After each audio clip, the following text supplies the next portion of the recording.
समुद्र मंथन भाग 6। समुद्र मंथन का परिणाम।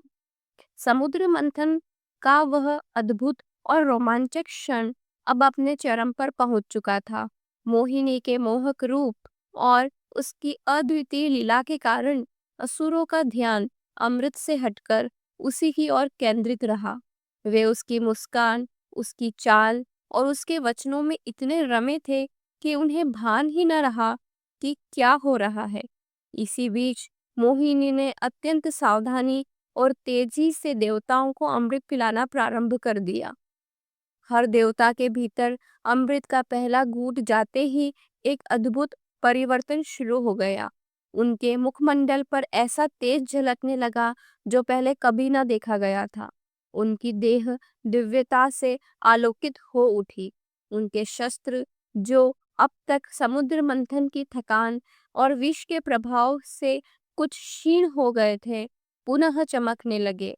उनके रथ और उनके वाहन जैसे नई शक्ति से भर गए। देवताओं की आंखों में अब संकल्प, विश्वास और अदम्य ऊर्जा झलक रही थी। अमृत की यह बूंद उनके लिए सिर्फ अमृतत्व ही नहीं, बल्कि पुनर्जन्म की भांति थी। दूसरी ओर असुर, जो इतने समय तक मोहिनी के वश में रहे, अचानक हकीकत से सामना करते ही स्तंभ रह गए। उन्हें यह समझते देर न लगी कि उनके साथ बड़ा छल हो चुका है। उनके हाथ से अमृत निकल चुका था। उनकी आंखों में क्रोध, निराशा और पीड़ा के भाव थे। वे जान चुके थे कि देवताओं को अमृत मिल चुका है और अब उन्हें अपने संगठित प्रयास और नव अर्जित शक्ति के बल पर असुरों को युद्ध में पराजित किया। धीरे धीरे देवताओं ने स्वर्गलोक पर पुनः अपना अधिकार स्थापित कर लिया। स्वर्ग में एक बार फिर धर्म और व्यवस्था की स्थापना हुई। देवताओं के लिए यह केवल एक विजय नहीं थी, बल्कि उनके धैर्य, सहयोग और भगवान विष्णु की योजना पर विश्वास का फल था। अमृत केवल अमृतत्व नहीं, बल्कि कर्तव्य, संयम और श्रद्धा की भी नई चेतना दे गया। इसी समुद्र मंथन के कारण ब्रह्मांड में नई समृद्धि और सौंदर्य भी फैल गया।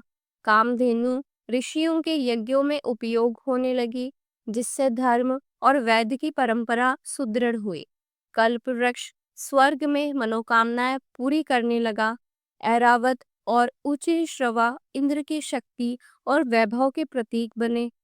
अप्सराएं देवताओं के उत्सवों की शोभा बढ़ाने लगी और लक्ष्मी जी स्वयं भगवान विष्णु के वक्ष स्थल में विराजमान हुई। कौस्तुभ मणि उनके हृदय का अद्वितीय आभूषण बनी, जिसका तेज आज भी उनकी दिव्यता का प्रतीक है। इस पूरी कथा के माध्यम से हमें यह समझ में आता है कि किसी भी महान उपलब्धि के लिए पहले कठिनाइयों का सामना करना पड़ता है। समुद्र मंथन के समय सबसे पहले हलाहल विष निकला, जिसने तीनों लोगों को संकट में डाल दिया। यदि उस समय भगवान शिव ने करुणा दिखाकर विष को अपने कंठ में न धारण किया होता, तो यह लीला संभव नहीं होती। हलाहल के बाद धीरे धीरे दिव्य रत्न और अंत में अमृत प्रकट हुआ। यही जीवन का भी नियम है, पहले कष्ट, फिर संयम और अंत में सफलता। राहु और केतु की कथा भी इसी सिद्धांत को उजागर करती है। जब स्वभानु ने वेश बदलकर देवताओं में बैठकर अमृत पीने की कोशिश की, तो सूर्य और चंद्र ने यह देख लिया। भगवान विष्णु ने तत्काल अपने सुदर्शन चक्र से उसका सिर काट दिया। उसका सिर राहु और धड़ केतु कहलाया।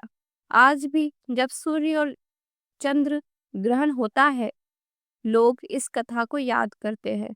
यह दर्शाता है कि छल और लालच के परिणाम अतः अधूरे और पीड़ादायक होते हैं। देवताओं को अमृत मिलना केवल उनका भाग्य नहीं था, बल्कि उनका धैर्य, सहयोग और ईश्वर पर अटूट विश्वास का परिणाम था।